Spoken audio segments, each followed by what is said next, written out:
lock. Ganyan.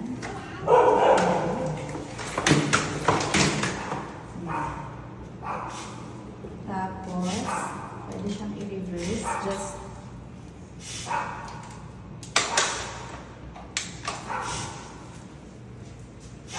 yan. May lock yung lock. Taas lang.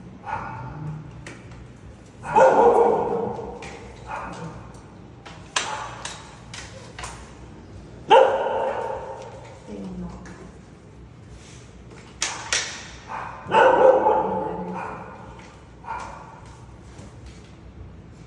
And then, pwede siyang ma-recline. Parang hindi na-recline. So, ganito lang siya. And then, push. The desired height. Pwede pa siyang i-push na mas mataas. And then, mas mababa. You also have this as a support. Yan.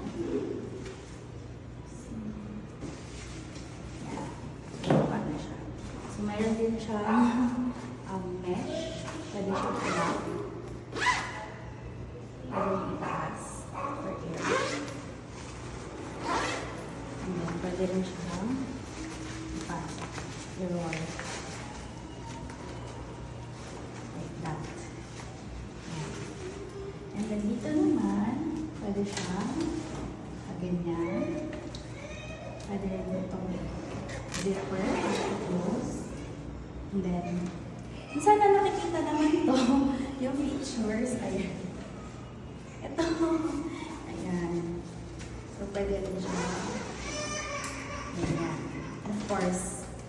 Ayan. And then, this one. Itong pinipress itong dalawa. Ayan.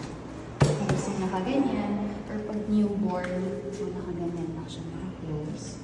Okay. This is detachable, pero hindi na namin siya pinakalan.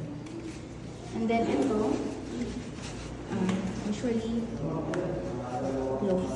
Pwede siya close.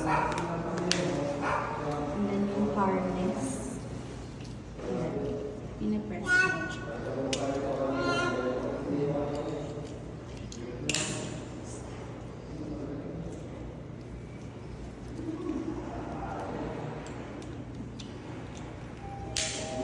Pwede i-adjust. This one, napapalitan, nabibili lang. Ayan. And then, meron din siyang mga storage here.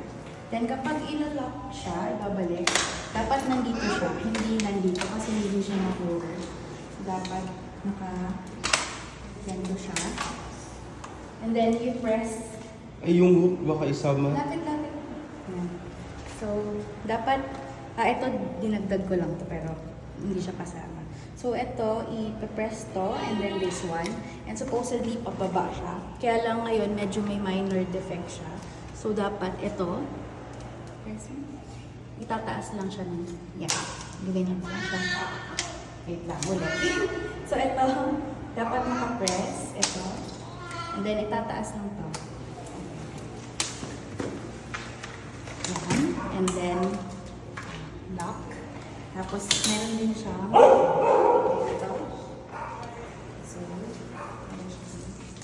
Carry.